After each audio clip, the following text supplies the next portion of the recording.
everybody.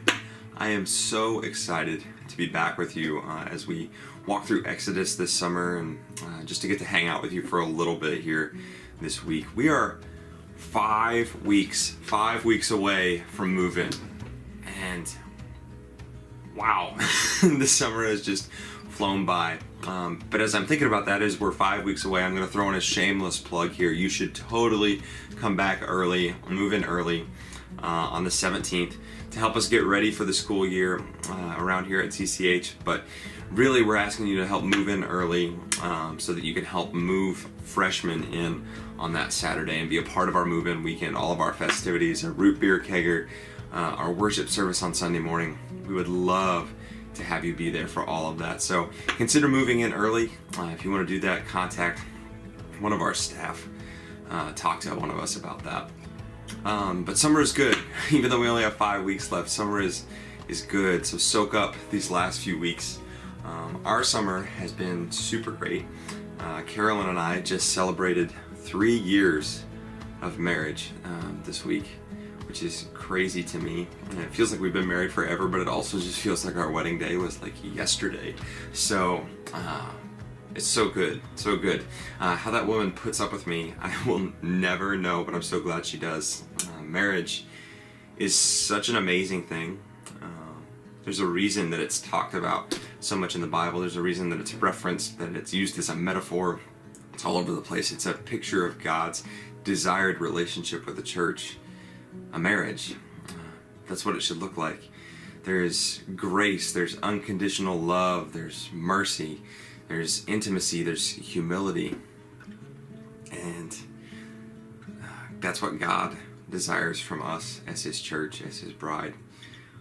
And that's just an amazing picture, and I'm so glad that I get to share that with Carolyn as we do life together. But that's enough sappy business. That's enough of that for this installment of our summer series. Let's dive into some Exodus here. So I want to jump right in. This week we are in chapters 26 through 28 of Exodus, and there's some really good stuff in here. A lot of it is talking about instructions on building the tabernacle, on putting that together, how it's going to be constructed, and directions on the making of the garments for the priests. That's really what these 3 chapters are, but there's so much more to dig into if you're really looking for it. As our desire is to be after God's own heart and to look into that this summer, I wanted to look for ways that I could see God's heart in even a text like this, where it's instructions on building a tabernacle. How do I see God's heart in that? But I think there's a lot of ways we can see that. I think, first of all, I noticed that the gifts of the people that God has given. Back in chapter 25, He asked the people to give an offering of what they could so that the temple could be constructed. And giving has great significance for us. Even though we might not have a lot, giving is really significant. Each person in this story, back in chapter 25, only had so much to give. They gave cloth, or they gave some gold, they gave some coins. But all this gold, all this bronze, all this silver, all this cloth, all this linen, all this acacia wood of all things, all of these things, this stuff adds up. It all comes together, and all of these little offerings, all of these tiny little things put together, we're going to create the dwelling place of God. We're going to create something holy, something sacred, something incredible. And a small gift, well, just a small gift combined with a lot of other small gifts, was going to bring great glory to God and provide a dwelling place among His people. I mean, can you imagine what a blessing that would have been to them? We're going to build a home for God out of our small offerings. That's His heart for His people in giving, that they are blessed as they give glory to God as we give. The next thing I noticed is that God also had His people doing very specific things. He gifted them all in unique and special ways. So in chapter 26 verse 1, in chapter 26 verse 31, in chapter 27 verse 9, in chapter 28 verse 3, he talks about how all these things were finally put together, or put together by skilled craftsmen. with specific wisdom on each of those topics. God gifted people in specific ways to bring glory to him. He didn't give them all the same gifts and say, okay, everybody come together, we're all going to build the tabernacle, all of it together as one unit. He said, I want a skilled craftsman who is gifted in linens to do this. I want a skilled craftsman who's gifted in gold to do this. Each one of us is also gifted in some way, uniquely. And God's heart for us is that we would glorify him with those gifts, those skills, those talents, as his people did back in the Old Testament. And this means a couple of things for us. It means, one, we don't use those gifts, those skills, those talents, we don't use them purely for our own gain, for our own development. We don't use them to get ahead. We use them for God's glory. And we also don't just put them on a shelf and not develop them. These craftsmen knew what they were gifted at, and they developed those skills, and then God was going to use that for his glory. To be after God's heart, like we want to be, is to recognize the gifts that he's given us and to use them for his glory. That's who we need to be as God's people.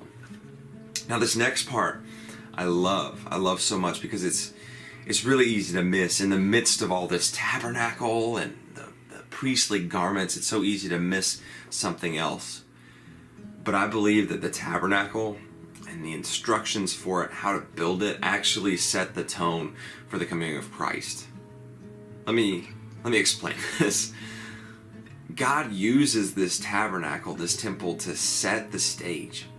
The gospel is so deeply rooted in the entire Bible, not just the New Testament, and it's right here in Exodus in these few chapters as well.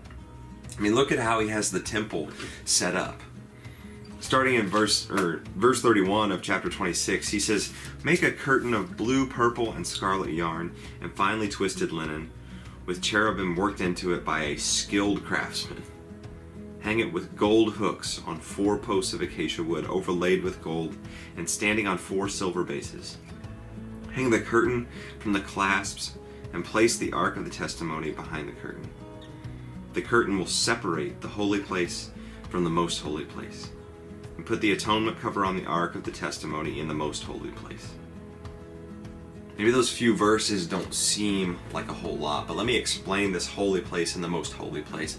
The holy place in the tabernacle was this place where the priest would go each day to commune with God, to spend time with him, and to take care of a couple other duties, like right outside of where the presence of God would dwell.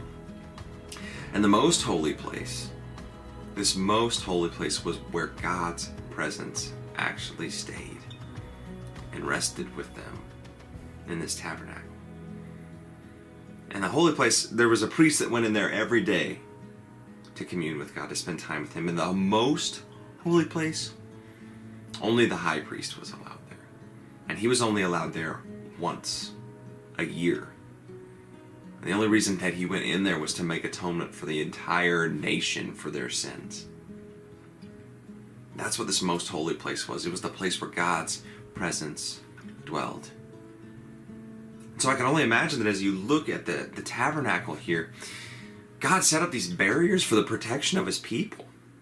Back in chapter 19, we see when God's presence descended on the mountain, we saw how deadly that could be. When he was speaking with Moses, he said, "Tell those people not to even touch the base of the mountain or they're going to die." God's presence is deadly, so he set up these barriers. And the separation of the most holy place would have provided safety for the people as the perfection and the justice of God dwelled among them. That's so cool. But then in chapter 27, God takes it a step further. He gives them instructions for building the altar of burnt offering. And in the configuration of the temple, if you know how it's set up, this would be the first thing that people would encounter as they walked into the temple courtyard. As they entered the temple, as they entered into where God's presence dwelled, they walked right past this altar of burnt offering. And this would serve as a reminder all the time Each time they came into the presence of God, that God's people could only come to him, into his presence, by way of a sacrifice. Doesn't that sound a little familiar now at this point? All of this tabernacle, the way it was put together, it all sets up and points to Jesus. Jesus, when he died on the cross, his death would tear the curtain of the most holy place in the temple, and it would give us access to God through his sacrifice. Ephesians 3:12, you guys know how I love Ephesians. Ephesians 3:12 says that in him and through faith in him, we may approach God with freedom and confidence. Through the death of Jesus, we're able to approach God now through his sacrifice. To go straight into God's presence. God's heart desire was to be intimate with his people, his beloved creation. And that's our identity when he looks at us. His beloved. And Jesus made that possible for us to have access to our Father. That is so amazing. He made it possible for us to have access to a Father who calls us beloved because of his sacrifice. And then to wrap it all up, after God gives us a foreshadowing of his gospel, of his story of Jesus that is yet to be unveiled, to wrap it up, God begins to give us a response. And maybe it doesn't look so much that way as you're looking at the priestly garments. Okay, instructions for putting together clothes for the priests. But last week, Sansi nailed something right on the head, and it was so good. I'm so glad she said this. She said that God's people, the Israelites, had been in captivity for 400 years, and they knew nothing. And at this point in the story, they know nothing. They have no idea about anything. But God's heart was that his people would have a way to express their emotion, their sacrifice, their thankfulness. And so he gave them priests. Priests are such a gift. It's amazing. These priests in the Old Testament, when God gave them to the Israelites, these priests would perform sacrifices. They would lead people in how to follow God. And they would teach them, through their example, how to worship. God's people had no idea how to worship. They didn't know anything. So maybe back then, maybe, just maybe, their worship looked a little bit different than ours. But that was the way that God wanted to teach them to respond to the significance of his presence with them. So these few chapters are so cool because they point to Jesus and to our response to him. And that wraps up our section for this week.